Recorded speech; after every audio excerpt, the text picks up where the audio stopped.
Linear method for ക്ലാസിഫിക്കേഷനിലെ first ടോപ്പിക്കാണ് logistic regression. Already ഞാനത് mention ചെയ്തു. നമുക്ക് കാറ്റഗറൈസേഷൻ അല്ലെങ്കിൽ ക്ലാസിഫിക്കേഷൻ, ബൈനറി ക്ലാസിഫിക്കേഷൻ ഒക്കെ വരുമ്പം ലീനിയർ റിഗ്രഷൻ നമുക്ക് യൂസ് ചെയ്യാൻ പറ്റില്ല. അപ്പോൾ അങ്ങനെയുള്ള കേസുകളിൽ നമ്മൾ ഇംപ്ലിമെൻ്റ് ചെയ്യുന്നതാണ് logistic regression. Linear regression predict the numerical responses but is not suitable for predicting categorical variables.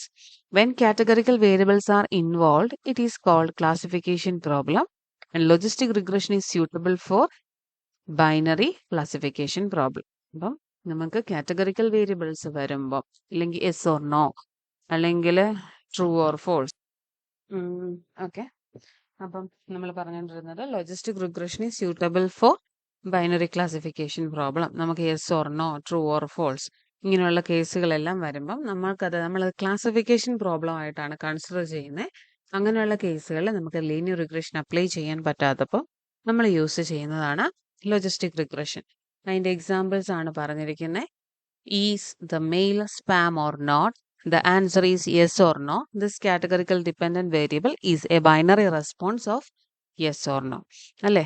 ഒരു മെയിൽ സ്പാം ആണോ അല്ലയോ എന്ന് ചോദിച്ചാൽ ആണെങ്കിൽ യെസ് എന്ന് പറയും, അല്ലെങ്കിൽ നമ്മൾ നോ എന്ന് പറയും. അല്ല, അതിന് വേറൊരു ആൻസർ ഇല്ല. ഓക്കെ. അപ്പോൾ അങ്ങനെയുള്ള കേസുകൾ നമ്മൾ യൂസ് ചെയ്യുന്ന ലോജിസ്റ്റിക് റിഗ്രഷൻ ആണ്. അതുപോലെ തന്നെ ഒരു എൻട്രൻസ് എക്സാമിന്റെ മാർക്ക് ബേസ് ചെയ്തിട്ട് ആ കുട്ടിക്ക് അഡ്മിഷൻ കിട്ടിയോ ഇല്ലയോ എന്നുള്ളതും എന്താണ്, കിട്ടിയെങ്കിൽ യെസ് അല്ലെങ്കിൽ നോ. അതും ഒരു കാറ്റഗറിക്കൽ വേരിയബിൾ ആണ്. Then the student being pass or fail based on mark secure. കിട്ടിയ മാർക്കിനനുസരിച്ച് ആ കുട്ടി പാസ്സായോ ഫെയിലായോ. കിട്ടിയ മാർക്ക് എന്ന് പറയുന്നത് ഡിപ്പെൻസ് ഓൺ കണ്ടിന്യൂസ് വാല്യൂ ആയിരിക്കാം, പക്ഷേ അതിൻ്റെ റിസൾട്ടൻ്റ് വരുന്നത് യെസ് ഓർ നോയിലുള്ള ക്വസ്റ്റ്യൻ ആണ് വരുന്നത്. സോ അതും ഒരു ബൈനറി ക്ലാസിഫിക്കേഷനകത്ത് വരുന്നതാണ്. നമുക്ക് നോക്കാം എങ്ങനെയാണ് ഒരു ലോജിസ്റ്റിക് റിഗ്രഷൻ വർക്ക് ചെയ്യുന്നത്. ഒരു എക്സാമ്പിൾ കൺസിഡർ ചെയ്യുക. ഒരു ഓർഗനൈസേഷൻ ഉണ്ട്, അവിടുത്തെ എംപ്ലോയീസിന്റെ സാലറി ഡിപ്പെൻഡ് ചെയ്യുന്ന അവരുടെ പെർഫോമൻസിനെയാണ്. അപ്പം ഇതിനായിട്ട് നമ്മൾ ലീനിയർ റിഗ്രഷൻ യൂസ് ചെയ്യുവാണ് എങ്കിൽ എങ്ങനെയായിരിക്കും വരിക എന്നുള്ളത് നമ്മൾ അതിന്റെ ഗ്രാഫ് പ്ലോട്ട് ചെയ്യുവാണ്. എംപ്ലോയിയുടെ റേറ്റിംഗ് ഓൺ എക്സ് ആക്സിസിൽ എംപ്ലോയി റേറ്റിംഗും വൈ ആക്സിസിൽ സാലറി ഹൈക്കുമാണ് കൊടുത്തിരിക്കുന്നത്. അപ്പം നോക്കുമ്പോൾ നിങ്ങൾക്ക് മനസ്സിലാവും, റേറ്റിംഗ് കൂടുന്നതനുസരിച്ച് സാലറി ഹൈക്കും ഉയർന്നു പോയിക്കൊണ്ടേയിരിക്കും. പക്ഷേ ഇവിടെ വരുന്നൊരു പ്രശ്നം എന്താണെന്ന് വെച്ചാൽ ഇവർക്കൊരു പ്രൊമോഷൻ കൊടുക്കണമെങ്കിൽ ഓൺ വാട്ട് ബേസിസ്, ഇല്ലെങ്കിൽ എന്തെങ്കിലും പെർട്ടിക്കുലർ ബേസിസിലായിരിക്കും, നല്ലൊരു ത്രഷോൾഡ് ലിമിറ്റിലായിരിക്കും വെച്ചിട്ടായിരിക്കും ഇവർക്കൊരു പ്രൊമോഷൻ കൊടുക്കുന്നത്. ആണ് അവിടെ പറയുന്നത്. Now if the organization want to know whether an employee would get a promotion or not based on their performance, here the above linear graph won't be suitable in this case. അല്ലേ, നമുക്ക് ഇതിനകത്തൊന്നും promotion കിട്ടുമോ ഇല്ലയോ എന്നുള്ളൊരു value നമുക്ക് കണ്ടുപിടിക്കാൻ പറ്റില്ല. ഇതുകൊണ്ടാണ് ഈ ഒരു പെർട്ടിക്കുലർ പ്രോബ്ലം വരുമ്പോഴാണ് ലീനിയർ റിഗ്രഷൻ ഫെയിൽ ആവുന്നത്. സോ അങ്ങനെയുള്ള കേസിലേക്ക് നമ്മൾ ലോജിസ്റ്റിക് റിഗ്രഷനെ ഇൻട്രൊഡ്യൂസ് ചെയ്യുന്നു. എന്താ ചെയ്യുന്നതെന്ന് വെച്ചാൽ ഒരു അപ്പർ ലിമിറ്റ് ലോവർ ലിമിറ്റ് നമ്മൾ സെറ്റ് ചെയ്യുവാണ്. ഇവിടെ ഈ ഗ്രാഫിൽ നോക്കിയാൽ മനസ്സിലാവും. അതിൻ്റെ വൈ ആക്സിസിൽ നോക്കുക, 0യും 1ഉമായിട്ട് നമ്മൾ അവിടെ ക്ലിപ്പ് ചെയ്യാന്ന് പറയും. അതായത് അതിൻ്റെ ലോവർ ലിമിറ്റിനെയും അപ്പർ ലിമിറ്റിനെയും 0 to 1 ലൈൻസിനെ നമ്മൾ ക്ലിപ്പ് ചെയ്യുന്നു. എന്നിട്ടൊരു കർവാണ് നമുക്ക് അവിടെ കൊണ്ടുവന്നത്, സിഗ്മോയിഡ് കർവ്. വളരെ ഇമ്പോർട്ടൻ്റ് ആയിട്ടുള്ള ഒരു ടേം ആണ് സിഗ്മോയിഡ് അല്ലെങ്കിൽ എസ് കർവ്. നമ്മൾ ആ ഷേപ്പ് നോക്കുക, ഗ്രാഫിന്റെ ഷേപ്പ് കൊണ്ട് ഒരു എസ് ഷേപ്പിലാണ് ആ ഗ്രാഫ് പോകുന്നത്. ഒരു എസ് ഷേപ്പിലാണ് ആ ഗ്രാഫ് പോകുന്നത്. സോ നമുക്കതിന് സിഗ്മോയിഡ് കർവ് എന്ന് വിളിക്കാം. അപ്പം എന്നിട്ട് നമ്മളൊരു ത്രഷോൾഡ് വാല്യൂ സെറ്റ് ചെയ്യും. ഫോർ എക്സാമ്പിൾ നമ്മളൊരു 0.5 സെറ്റ് ചെയ്യുകയാണെങ്കിൽ നമുക്ക് പറയാം 0.5ന് മുകളിലേക്ക് റേറ്റിംഗ് വന്നാൽ, ഇല്ലെങ്കിൽ probability of rating getting promotion rating വന്നു കഴിഞ്ഞാൽ നമുക്ക് പറയാം ആ ഒരു പെർട്ടിക്കുലർ എംപ്ലോയിക്ക് അത് കിട്ടുന്നുണ്ട്. കാര്യം ഇപ്പം നോക്കാം, ഫോർ എക്സാമ്പിൾ 0യിലാണെങ്കിൽ പ്രോബബിലിറ്റി ഇല്ല, അതായത് പ്രൊമോഷൻ ഇല്ല. 1 ആണെങ്കിൽ പ്രൊമോഷൻ ഉണ്ട്. ഇപ്പോൾ 0 and 1 അല്ല എപ്പോഴും നമുക്ക് പ്രോബബിലിറ്റി വരുന്നത്, ഇന്റർമീഡിയറ്റ് പ്രോബബിലിറ്റി വരാൻ ചാൻസ് ഉണ്ട്. അതായത് ഡെസിമൽ വാല്യൂസ് വരാം, 0.2, 0.3, 0.4, 0.5, ഇല്ല 0.25, 0.275 ഇങ്ങനെയൊക്കെ പല വാല്യൂസും വരാം. അപ്പം ഇങ്ങനെ വാല്യൂസ് വന്നാൽ നമുക്ക് പ്രൊമോഷൻ കൊടുക്കാൻ പറ്റുമോ ഇല്ലയോ എന്നുള്ളൊരു കേസ് വരും. അങ്ങനെയുള്ള സമയത്തിനേക്കാണ് നമ്മളൊരു ത്രഷോൾഡ് വാല്യൂ സെറ്റ് ചെയ്യുന്നത്. നമ്മളിപ്പോൾ ഒരു 0.5 എന്നൊരു ത്രഷോൾഡ് വാല്യൂ നമുക്ക് ഇഷ്ടമുള്ള സെറ്റ് ചെയ്യാം. ഞാനിപ്പോൾ എളുപ്പത്തിന് വേണ്ടി 0.5 എന്ന് പറഞ്ഞതേ ഉള്ളൂ. 0.5 ഒരു ത്രഷോൾഡ് വാല്യൂ സെറ്റ് ചെയ്താലുള്ള ഒരു പ്രത്യേകത എന്താണെന്ന് വെച്ചാൽ, ഗുണം എന്താണെന്ന് വെച്ചാൽ നമുക്ക് ഇപ്പം ഒരു വാല്യൂ ഒരാളുടെ പ്രൊമോഷനിൽ പ്രോബബിലിറ്റി ഓഫ് ഗെറ്റിംഗ് പ്രൊമോഷൻ 0.3 ആണെങ്കിൽ നമുക്ക് പറയാം it is below 0.5, so he will not get or she will not get promoted. ഇനി 0.5ന് മുകളിൽ വരുവാണെങ്കിൽ ഗെറ്റ് പ്രൊമോഷൻ. അതാണ് ത്രെഷോൾഡ് വാല്യൂ സെറ്റ് ചെയ്യുന്നത്. ഓക്കെ, മനസ്സിലായെന്ന് വിശ്വസിക്കുന്നു. ഇനി നമുക്ക് ഇതിന്റെ പ്രോബ്ലമാറ്റിക് പാർട്ടിലേക്ക് കടക്കാം. Consider odds of success. സക്സസിന്റെ ഓഡ്സ് എന്ന് പറയുന്നത് P/1 മൈനസ് പി. പി എന്ന് പറയുന്നത് ഗെറ്റിംഗ് ഒരു ഈവന്റ് ഹാപ്പൻ ചെയ്യാനുള്ള പ്രോബബിലിറ്റി പി ആണെങ്കിൽ ഈവന്റ് ഹാപ്പൻ ചെയ്യാതിരിക്കാനുള്ള പ്രോബബിലിറ്റി 1 - p ആയിരിക്കും. മാക്സിമം പ്രോബബിലിറ്റി 1 ആണ്. സോ ഒരു ഇവന്റ് ഒക്കർ ചെയ്യാനുള്ളത് പി ആണെങ്കിൽ മറ്റേതെന്തായിരിക്കും 1 - p ആയിരിക്കും. അതാണ് ഓഡ്സ് എന്ന് പറഞ്ഞ് നമ്മൾ കൊടുത്തേക്കുന്ന success of odds, loads of success. ഇനി അതിന്റെ വാല്യൂ റേഞ്ച് ചെയ്യുന്ന 0 to infinity and values of probability lies between 0 and 1. ഇതെന്താ പറഞ്ഞിരിക്കുന്നത് വെച്ചാൽ ഇപ്പൊ നോക്കാം, value of odd ranges from 0 to infinity. അതായത് ഇൻ കേസ് ഇപ്പം പിയുടെ വാല്യൂ 0 ആണെങ്കിൽ 0 ഡിവൈഡഡ് ബൈ 1 - 0 അല്ലെ 0 ഡിവൈഡ് ബൈ 1 എന്താണ് 0 ആണ്. സോ പ്രോബബിലിറ്റി ഒന്നുമില്ല, അതായത് കറക്റ്റ് ഈവന്റ് ഹാപ്പൻ ചെയ്യുന്നില്ലെങ്കിൽ അതിന്റെ മിനിമം എവിടെ കിടക്കും 0യിൽ കിടക്കും അല്ലെ. ഇനി പ്രോബബിലിറ്റി എന്ന് പറയുന്നത് മാക്സിമം ആണ്. ഇതിൽ പ്രോബബിലിറ്റിയുടെ വാല്യൂ 1 ആണ് എങ്കിൽ 1 - 1 ഡിനോമിനേറ്ററിൽ എന്താ വരിക 0. ഡിനോമിനേറ്റർ 0 വന്നാൽ അതിന്റെ ആൻസർ എന്തായിരിക്കും ഇൻഫിനിറ്റി ആയിരിക്കും. അതാണ് അവിടെ പറഞ്ഞിരിക്കുന്നത് values of odd ranges from 0 to infinity. പിയുടെ വാല്യൂ 0 to 1 ആകുമ്പോൾ ഓഡിന്റെ value ranges from 0 to infinity. അതാണ് സെന്റൻസിൽ പറഞ്ഞേക്കുന്നത് കേട്ടോ. ഇനി നമുക്ക് നോക്കാം ലൈനിന്റെ ഇക്വേഷൻ നിങ്ങൾക്ക് അറിയാവുന്നതാണ്. y is equal to mx plus c where ഇവിടെ എമ്മിന്റെ സ്ഥാനത്ത് b0യും എമ്മിന്റെ സ്ഥാനത്ത് b1ഉം സിയുടെ സ്ഥാനത്ത് b0യും ആണ്. അതിൽ b0 എന്ന് പറയുന്നത് നമ്മുടെ സ്ലോപ്പ് ഇന്റർസെപ്റ്റ് ആണ്, b1 എന്ന് പറയുന്നത് നമ്മുടെ സ്ലോപ്പ് ആണ്.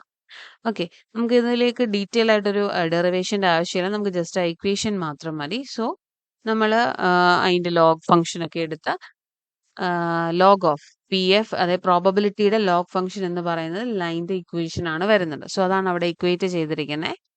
നമുക്കതുകൊണ്ട് ലോഗ് മാറ്റാനായിട്ട് നമ്മൾ എക്സ്പൊണൻഷ്യൽ എടുക്കുകയാണ്. രണ്ട് സൈഡിലും എക്സ്പൊണൻഷ്യൽ എടുക്കുമ്പോൾ px/1 - px is equal to e⁻b0 + b1x എന്നായിരിക്കും വരിക. അത് നമ്മൾ പ്രോബബിലിറ്റിയുടെ ഇക്വേഷൻ ഇതിനെ സോൾവ് ചെയ്തെടുക്കുമ്പോൾ നമുക്ക് കിട്ടുന്ന ഇക്വേഷൻ ആണ് p of x is equal to 1/1 + e⁻β0 + b1x. ഈ ഇക്വേഷൻ ആണ് നമ്മൾ ഇനി പ്രോബ്ലങ്ങളിൽ യൂസ് ചെയ്യുന്നത്. നമുക്കൊരു ഫസ്റ്റ് ക്വസ്റ്റ്യന്റെ എക്സാമ്പിൾ നോക്കാം. നമുക്കൊരു സ്റ്റുഡന്റ് ഡേറ്റ സെറ്റ് തന്നിട്ടുണ്ട്. അതിനകത്ത് mark based on historic data of subject selected data of those who are selected or not selected. അതായത് സ്റ്റുഡൻസിനെ എൻട്രൻസിന്റെ മാർക്ക് വെച്ച് സെലക്ട് ചെയ്തോ ഇല്ലയോ എന്ന് കണ്ടുപിടിക്കുന്ന, അതായത് കുട്ടികളുടെ മാർക്ക് തരും. അത് വെച്ചിട്ട് നമ്മൾ പറയും ഈ കുട്ടി സെലക്ടഡ് ആണോ അല്ലയോ എന്നുള്ളത്. അപ്പൊ നമുക്ക് വാല്യൂസ് അവർ തന്നിട്ടുണ്ട്. b0ന്റെ വാല്യൂ 1, ബി അല്ല കേട്ടോ, β0ന്റെ വാല്യൂ 1, β1ന്റെ വാല്യൂ 8. ഇനി മാർക്ക് എന്ന് പറയുന്നത് 60 ആയിട്ട് എടുക്കുക. അപ്പൊ നമ്മുടെ ഇക്വേഷൻ നമ്മൾ നേരത്തെ കണ്ടായിരുന്നു. p of x is equal to ബോക്സിനകത്ത് കിടക്കുന്ന equation p of x is equal to 1/1 + e⁻β0 + β1x. Same equation നമ്മൾ ഇങ്ങോട്ട് കൊടുക്കുന്നു. നമുക്ക് ക്വസ്റ്റ്യനിൽ β0ന്റെ വാല്യൂ തന്നിട്ടുണ്ട്, β1ന്റെ വാല്യൂ തന്നിട്ടുണ്ട്, എക്സിന്റെ വാല്യൂ തന്നിട്ടുണ്ട്. നേരെ ഡയറക്റ്റ് സബ്സ്റ്റിറ്റ്യൂട്ട് ചെയ്യുക. സബ്സ്റ്റിറ്റ്യൂട്ട് ചെയ്ത് കഴിയുമ്പോൾ നമുക്ക് കിട്ടുന്ന ആൻസർ 0.44 ആണ്.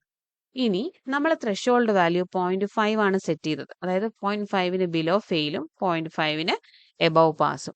നമുക്കിപ്പോൾ ഈ x is equal to 60 എന്ന് പറയുന്ന മാർക്കിന്റെ പ്രോബബിലിറ്റി എത്രയാണ് കിട്ടിയേക്കുന്നത് 0.44, which is less than 0.5. Hence, the candidate with 60 mark is not selected. മനസ്സിലായോ? നമ്മുടെ ത്രെഷോൾഡ് വാല്യൂ 0.5 നമ്മൾ സെറ്റ് ചെയ്തിരിക്കുന്നത്, പക്ഷെ നമുക്ക് കിട്ടിയ ആ 60 മാർക്കിന്റെ പ്രോബബിലിറ്റി എന്ന് പറയുന്നത് 0.44 ആണ്. സോ നമുക്ക് എന്ത് പറയാം, ആ ഒരു കുട്ടിയെ x is equal to 60 mark കിട്ടിയ ആ ഒരു കാൻഡിഡേറ്റ് എൻട്രൻസ് എക്സാം പാസ്സാവില്ല എന്ന് പറയാം. ഇൻ കേസ് ആ കിട്ടിയത് 0.54 ആണെങ്കിലോ ആ കുട്ടി സെലക്റ്റഡ് ആയി. ഓക്കെ, ഇനി മറ്റൊരു ക്വസ്റ്റ്യൻ നോക്കാം. ഇവിടെ ഒരു ഡേറ്റ സെറ്റ് തന്നിട്ടുണ്ട്. ഇവിടെ ഇപ്പോൾ ക്വസ്റ്റ്യൻ പറഞ്ഞിരിക്കുന്ന 2 ക്വസ്റ്റ്യൻസ് ആണ്. ഡേറ്റ സെറ്റ് വെച്ചിട്ട് നമ്മളൊരു ക്ലാസിഫയർ, ലോജിസ്റ്റിക് റിഗ്രഷനെ ക്ലാസിഫയർ ആയിട്ട് ചൂസ് ചെയ്തുകൊണ്ട് 2 ക്വസ്റ്റ്യൻ ആണ് പറഞ്ഞേക്കുന്നത്. ഒന്ന് പറഞ്ഞേക്കുന്നത് 33 മണിക്കൂർ. ആ ക്വസ്റ്റ്യൻ നോക്കിയേ, കുട്ടി പഠിക്കുന്ന ടൈമും അത് പാസോ ഫെയിൽ ആകാനുള്ള പ്രോബബിലിറ്റിയും. അതിലെ വാല്യൂസ് ഒന്നും നിങ്ങൾ കമ്പയർ ചെയ്ത് നോക്കണ്ട. നിങ്ങൾ ജസ്റ്റ് ഡേറ്റ സെറ്റ് മാത്രം ഒന്ന് മൈൻഡ് ചെയ്താൽ മതി. അപ്പോൾ ഇവിടെ പറഞ്ഞിരിക്കുന്ന ഫസ്റ്റ് ക്വസ്റ്റ്യൻ എന്ന് പറയുന്നത് calculate the probability of pass for the student who study 33 അവർ. 33 മണിക്കൂർ പഠിച്ച ഒരു കുട്ടി പാസ് ആകാനുള്ള പ്രോബബിലിറ്റി കണ്ടുപിടിക്കുക. സെക്കൻഡ് ക്വസ്റ്റ്യൻ എന്ന് പറയുന്നത് എത്ര മണിക്കൂർ ഒരു കുട്ടി പഠിച്ചാൽ ആ കുട്ടി 95% മോർ ദാൻ 95%, അതായത് മിനിമം ആ കുട്ടി 95% എന്ത് ചെയ്യണം, പാസ്സാകാനുള്ള പ്രോബബിലിറ്റി കാണിക്കണം ആണ് second question. At least how many hours student should study that make he will pass the course with the probability of more than 95. First question നമുക്ക് നോക്കാം. ഫസ്റ്റ് ക്വസ്റ്റ്യൻ നമുക്ക് തന്നിരിക്കുന്നത് 33 മണിക്കൂർ പഠിച്ചാൽ പാസ്സാകാനുള്ള പ്രോബബിലിറ്റി എത്രയാണ്. നമുക്കിവിടെ ത്രെഷോൾഡും കാര്യങ്ങളൊന്നും നമ്മൾ സെറ്റ് ചെയ്തിട്ടില്ല. സോ നമുക്ക് അസ്യൂം ചെയ്യാം മോഡലിനെ, അതായത് log of odds is equal to -64 plus 2 into hours is equal to zed എന്നോ എക്സ് എന്നോ നമുക്ക് ഇഷ്ടമുള്ള വേരിയബിൾ കൊടുക്കാം. അവിടെ ഇസഡ് എന്ന് കൊടുക്കണമെന്നൊന്നും ഒരു നിർബന്ധവും ഇല്ല. അപ്പം നമ്മളിവിടെ ചെയ്യുന്ന എന്താണെന്ന് വെച്ചാൽ നമ്മൾ ആ ഒരു സിഗ്മോയിഡ് ഫംഗ്ഷൻ നമ്മൾ സെറ്റ് ചെയ്ത് കൊടുക്കുവാണ്. ഒരു ത്രെഷോൾഡ് വാല്യൂ എല്ലാം കീപ്പ് ചെയ്ത് ഒരു ഇന്റർസെപ്റ്റ് വാല്യൂ എല്ലാം കൊടുത്ത് നമ്മളവിടെ ഒരു ഇക്വേഷൻ സെറ്റ് ചെയ്യണം. -64 plus 2 into hours, -64 plus 2 into hours എന്നാണ് നമ്മളവിടെ സെറ്റ് ചെയ്യുന്നത്. നിങ്ങൾക്ക് ഇത് തന്നെ സെറ്റ് ചെയ്യണമെന്ന് ഒരു നിർബന്ധവും ഇല്ല കേട്ടോ. നമ്മൾ ജസ്റ്റ് നമുക്ക് ഡേറ്റ ഒന്നും തരാത്തത് കൊണ്ട് നമ്മളത് സെറ്റ് ചെയ്തിട്ടുള്ളൂ. തന്നിട്ടുണ്ടെങ്കിൽ കുറച്ച് നേരത്തെ ക്വസ്റ്റ്യൻ നമുക്ക് എല്ലാ വാല്യൂസും തന്നിട്ടുണ്ടായിരുന്നു. ഇവിടെ തരാത്തതുകൊണ്ട് നമ്മളൊരു അസംഷൻ നടത്തുകയാണ്. എന്നിട്ട് നമ്മൾ സിഗ്മോയിഡ് ഫംഗ്ഷൻ യൂസ് ചെയ്യുന്നു. സിഗ്മോയിഡ് ഫംഗ്ഷൻ നമ്മൾ നേരത്തെ പി ഓഫ് എക്സിന്റെ സ്ഥാനത്ത് എസ് ഓഫ് എക്സ് എന്ന് ഇട്ടെന്നേ ഉള്ളൂ, സിഗ്മോയിഡ് ആയതുകൊണ്ട്. അപ്പോൾ സിഗ്മോയിഡ് ഫംഗ്ഷൻ എന്താണ്, S of X is equal to 1 divide by 1 plus E raise to -x. Same equation തന്നെയാണ് കേട്ടോ. ഇവിടെ എക്സ് എന്ന് പറയുന്നത് മുകളിലത്തെ ഇസഡ് ആണെന്ന് മാത്രം ഓർത്താൽ മതി. ജസ്റ്റ് ആ ഗ്രാഫ് ഒന്ന് പ്ലോട്ട് ചെയ്തേ ഉള്ളൂ. ഓക്കെ, എല്ലാവർക്കും സെയിം ഗ്രാഫ് തന്നെയായിരിക്കും. അത്യാവശ്യം എസ് ഷേപ്പിൽ വരുന്ന സെയിം ഗ്രാഫ് തന്നെയായിരിക്കും എല്ലാ സിഗ്മോയിന്റെയും പ്രോബ്ലംസ് നമ്മൾ യൂസ് ചെയ്യുന്നത്. സോ നമുക്ക് ഇതിലേക്ക് സബ്സ്റ്റിറ്റ്യൂഷനിലേക്ക് കിടക്കാം. നമ്മളവിടെ എക്സിന്റെ വാല്യൂ എന്ന് പറയുന്നത് ഇസഡ് ആണ്. ഞാനിവിടെ ഇസഡും എക്സും, ഇസഡ് എന്ന് ഉദ്ദേശിക്കുന്ന എക്സ് എന്ന് ഉദ്ദേശിക്കുന്ന സെയിം തന്നെയാണ് കേട്ടോ. സോ നമ്മൾ ആ എക്സിലേക്ക് എന്ത് അപ്ലൈ ചെയ്യും, ഇസഡിന്റെ വാല്യൂ ആ ഒരു ഇക്വേഷൻ -64 പ്ലസ് 2 ഇൻറ്റു അവേഴ്സ്. നമുക്കിവിടെ എത്ര മണിക്കൂർ പഠിക്കണമെന്നാ പറഞ്ഞ് 33. സോ അവേഴ്സിന്റെ സ്ഥാനത്തോട്ട് നമ്മൾ 33 ഇട്ട് കൊടുക്കുക. -64 plus 2 into 33 which is equal to -64 plus 66 which is equal to 2. So നമുക്ക് ആ എക്സ്പോണന്റ് എക്സിന്റെ വാല്യൂ, ഇക്വേഷനിലെ എക്സിന്റെ വാല്യൂ നമുക്ക് 2 എന്ന് കിട്ടി. സബ്സ്റ്റിറ്റ്യൂട്ട് ചെയ്യുക. സോൾവ് ചെയ്യുമ്പോൾ 0.88 ആണ് കിട്ടുന്നത്. 0.88 എന്ന് പറയുന്ന പ്രോബബിലിറ്റി ആണ്. അതിനെ പെർസെൻറ്റേജിലേക്ക് കൺവേർട്ട് ചെയ്യുമ്പോൾ ഇൻറ്റു 100, അതായത് 88% ചാൻസ് ആണ്. 33 മണിക്കൂർ ഇരുന്ന് പഠിച്ചാൽ ആ കുട്ടി പാസ്സാകാനുള്ള പ്രോബബിലിറ്റി 88% ആണ്. ഇതാണ് അതിന്റെ ആൻസർ വരുന്നത്. ഇനി നമുക്ക് രണ്ടാമത്തെ ക്വസ്റ്റ്യൻ നോക്കാം. സെയിം ഇക്വേഷൻ തന്നെ നമ്മൾ യൂസ് ചെയ്യുക. P is equal to 1 divide by 1 plus E raise to -x. നമുക്കിവിടെ എക്സിന്റെ വാല്യൂ അറിയില്ല. നമുക്ക് എത്ര മണിക്കൂർ ഉണ്ടെന്നുള്ളതെല്ലാം നമുക്ക് കണ്ടുപിടിക്കാനിരിക്കുകയാണ്.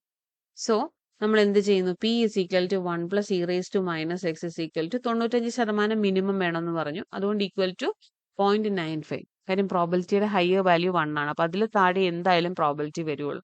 95% എന്ന് പറഞ്ഞാൽ 0.95 ആയിരിക്കും അതിന്റെ പ്രോബബിലിറ്റി. സോ നമുക്ക് അതിനെ ഒന്ന് ഇക്വേറ്റ് ചെയ്യുവാണ്. പി ഇസ് ഈക്വൽ ടു ഒന്ന് ക്രോസ് മൾട്ടിപ്ലൈ ചെയ്യാം. 1 is equal to 0.95 into 1 plus E raise to -x. 0.95 അകത്തോട്ട് മൾട്ടിപ്ലൈ ചെയ്യുന്നു. അപ്പൊ നമുക്ക് 1 ഈക്വൽ ടു ആണ്, മൈനസ് അല്ലത് കേട്ടോ. 1 equal to 0.95 plus E raise to -x into 0.95. ഇതിനകത്തുനിന്ന് നമുക്ക് 0.95നെ 1ന്റെ ഈക്വലിന് അപ്പുറത്തേക്ക് കൊടുക്കുന്നു. So 1 minus 0.95 which is equal to 0.05 ആണ് വരുന്നത്. അതിനെ നമ്മൾ E raise to -x or zed എന്നാണ് അവിടെ എഴുതിയിരിക്കുന്നത്. ഞാൻ എക്സ് എന്നിട്ടാലും തെറ്റൊന്നുമില്ല. So E raise to -z is equal to 0.05 divided by 0.95 which is equal divide ചെയ്യാം. നമുക്ക് ഡിവൈഡ് ചെയ്യുമ്പോൾ കിട്ടുന്നത് 0.0526 ആണ്. അപ്പം നമുക്ക് 0.526 എന്താണെന്ന് കിട്ടി, ഇ റേസ് ടു -x അല്ലെങ്കിൽ ഇ റേസ് ടു -z നമുക്ക് ആ വാല്യൂ ആണ് കിട്ടി. അപ്പം നമ്മൾ ഇവിടെ ചെയ്യാൻ പോകുന്നത് വെച്ചാൽ നമുക്ക് എക്സ്പോണന്റിന്റെ വാല്യൂ സോൾവ് ചെയ്യാൻ നമ്മൾ രണ്ട് സൈഡും ലോഗ് എടുക്കും. Because log e to the power any value is that value. അതാണ് equation. ln of e raise to x is equal to x. So ആ ഒരു നമുക്ക് ആ ഒരു എക്സ്പോണന്റ് വാല്യൂ ഇ എന്ന ടേം മാറാൻ വേണ്ടിയാണ് നമ്മൾ ലോഗ് എടുക്കുന്നത്. So natural log e raise to minus z is equal to natural log 0.0526. Solve ചെയ്യുക. സോൾവ് ചെയ്തതിന് ശേഷം നിങ്ങൾക്ക് log e raise to minus z എന്ത് തന്നെയായിട്ട് കിട്ടും? മൈനസ് ഇസഡ് എന്ന് കിട്ടും. മറ്റേത് 0.0526ന്റെ നാച്ചുറൽ ലോഗ് എടുക്കുമ്പോൾ -2.94 ആണ്. മൈനസും കട്ടാവും. നമുക്ക് കിട്ടുന്ന വാല്യൂ 2.94 ആണ്. അപ്പൊ നമുക്ക് ഡയറക്റ്റ് ഇസഡിന്റെ വാല്യൂ കിട്ടി. Zed is equal to -64 + 2 × hours അല്ലേ? ഇതായിരുന്നല്ലോ നമ്മുടെ ആദ്യത്തെ ഇക്വേഷൻ. അപ്പൊ അതിനകത്തോട്ട് നമ്മൾ 2.94 ഇട്ട് കൊടുക്കുക. സോൾവ് ചെയ്യുമ്പോൾ നമുക്ക് എത്ര കിട്ടും? അവേഴ്സ് എന്ന് പറയുന്നത് 33.47 എന്ന് കിട്ടും.